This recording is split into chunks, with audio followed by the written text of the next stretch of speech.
event chair. That was everything I could hear. It was music to my ears. I've got to know Michael over the last couple of months, and he's been an incredible addition to the 2013 committee. Every time I talk to Michael, I'm reminded of why what we do as relayers is so important. He is a remarkably strong young person with an inspiring story to share with you all. Please give him the biggest relay welcome and welcome Michael to the stage.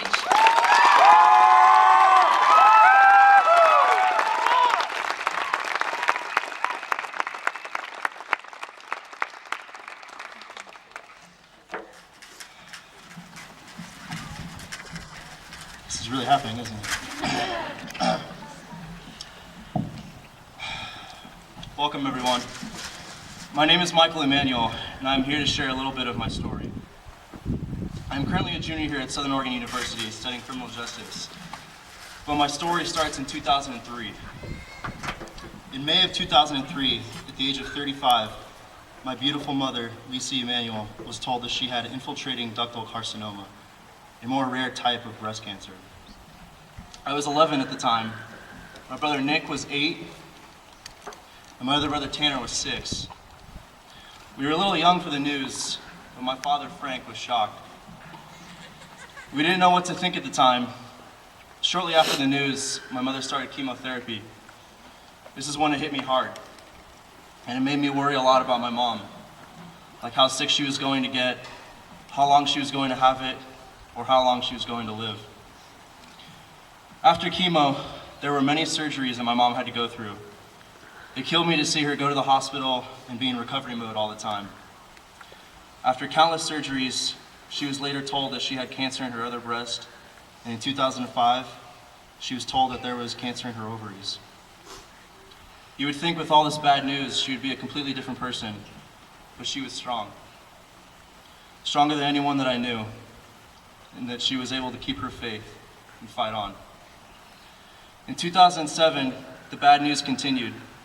The cancer had returned and metastasized to her bones in her back. This is where the doctors told her that her cancer was terminal. The treatment went from trying to make it go away to trying to make her comfortable. Her mood had definitely changed, and it took a while for her to get used to the thought that life was going to end short. In the next couple of years, she completely changed her life and became a completely different person. Still knowing that the terminal cancer was there, it did not stop her from having fun, like going on vacations, hanging out with friends, driving her sons to school, cooking dinner, and doing other things that she always loved doing. Well, she actually hated cooking. It was her way of giving back and giving her a job in the house. She soon went through another round of chemo to give her that bald head that she always loved. The difference this time was that she was okay with it. She accepted her life and became happy and thankful. She accepted the life that God gave her and thought of it as a growing journey. One memory that I remember was when she was an opening speaker at a Relay for Life, just like this one. Her speech was moving, and she helped other cancer patients with their journeys. She was able to move past the sickness and let everyone know that she was okay. She was happy with her life, and she was happy for her family was with her every step of the way. After many wonderful memories that were made through those years, we all went for a ride that we never thought we would go. In 2012, my mother started feeling very sick. My brothers and I would always think that it was just a random bug, that she would be able to overcome it. The next few months were nothing like we've ever seen before. She was repeatedly going to the hospital for medications, surgeries, and overnight stays. In May of 2012, the doctors told her that she had about a year to live. We did not take this news very well. I automatically felt like my life was ruined. The number one woman in my life was going to be taken away from me, and there was nothing that I could do to stop it. My mom was something else. She accepted it and was okay with it. She knew that this was God's plan and that it was her time. The next couple of months were rough. She soon went under hospice care within our own home and would see a nurse almost every day to check up on her. During this time, you would think that hospice was a treatment to make her comfortable, but I don't think it was. It was a love that my dad had given to her. There wasn't a night that he didn't sleep in the same room as her. He did everything he could to make sure that she was okay. In the morning of August 2nd, 2012,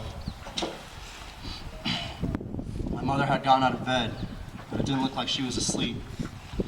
She sat next to the railing of her bed and made a cup with her hands. She then started to drink from her hands. My dad thought she was thirsty, so he quickly got water and tried to make her drink. She kept saying, "I'm thirsty.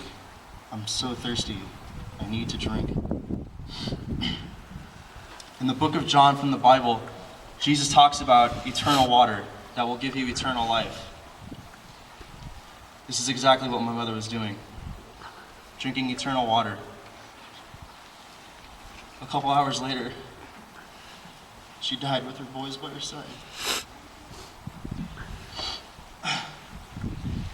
I believe that she lived a very successful life. She fought a 10-year battle with cancer, and even though she lost her life to cancer, I still think she won the fight, because she died a happy woman, knowing that her family will live through her and never forget the amazing faith she had. She's definitely the strongest person I have ever known. She impacted our lives by making us much stronger and simply giving us hope in life. Hope that you enjoy life, even though it can hit you really hard.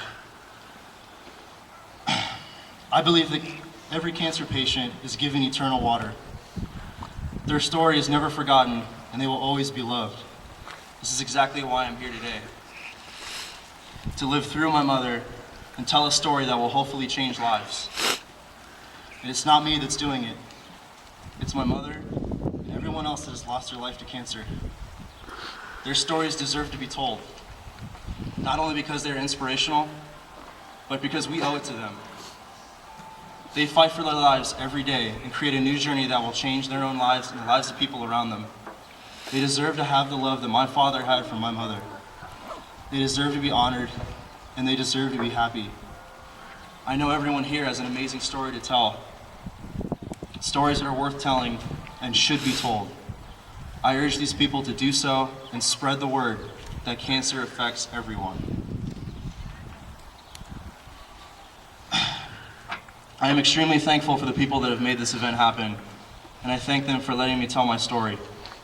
May we honor every person that has lost their life to cancer and celebrate every survivor that we have here today and the ones that aren't here as well. We donate for you, we walk for you, and we fight for you because you deserve it. May we walk today and fight cancer because we are all superheroes. Thank you.